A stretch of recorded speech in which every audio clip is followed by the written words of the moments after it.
there, YouTube. We're back again today for more of our Origins Bonanza Explosion blog coverage. We're at the Osprey Games booth, and we're about to learn about their brand new game, The Lost Expedition. We're here with Philip, and he's going to tell us, what's The Lost Expedition? So Lost Expedition is a game where you're going to take a crew of explorers deep into the Amazon looking for Lost City of Z, that is El Dorado. You will win if you reach El Dorado on this little tracker here. As you get closer, you'll move it up. Reach there, you win. However, if you die in the jungle along the way, you lose.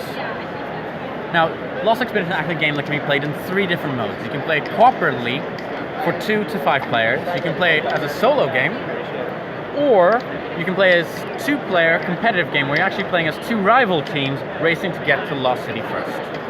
Right? Regardless of which of those 3 modes you play, the rhythm is pretty much the same. You're going to play a series of rounds, and each round has a morning and an evening.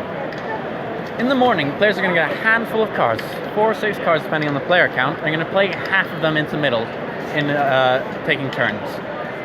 In the morning, you always rearrange them, as you can see here, numerically. So you always have going from low to high. Right? And once you've done that, you're going to go through and resolve all of them.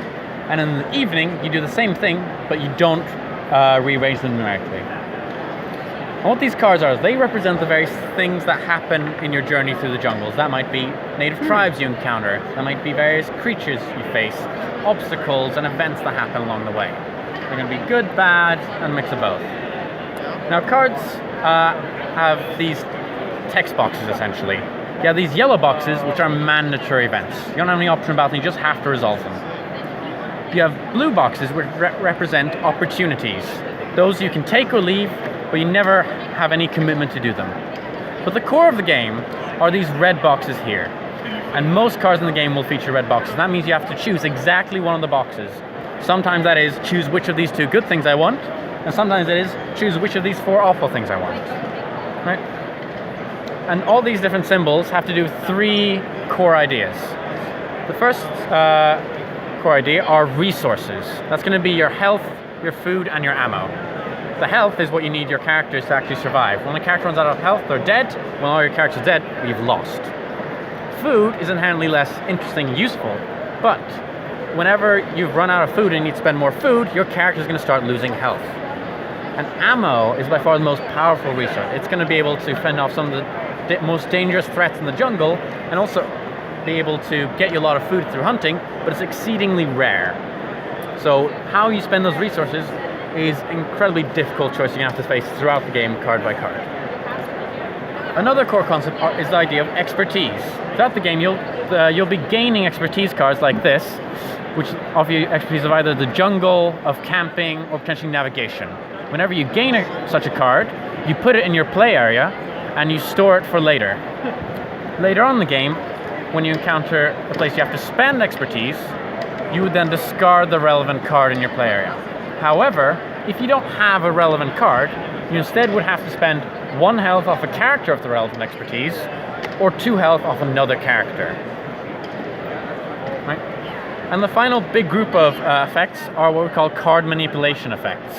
That might be the ability to skip the next card, or to swap where they are in the order, remove the one from the end, or add cards. And these all are ways of changing how the tableau looks after you've played out the cards. So it's actually, so you can set yourself up to have a lot of flexibility to deal with the hazards upcoming. But perhaps the single most important symbol is this advance symbol.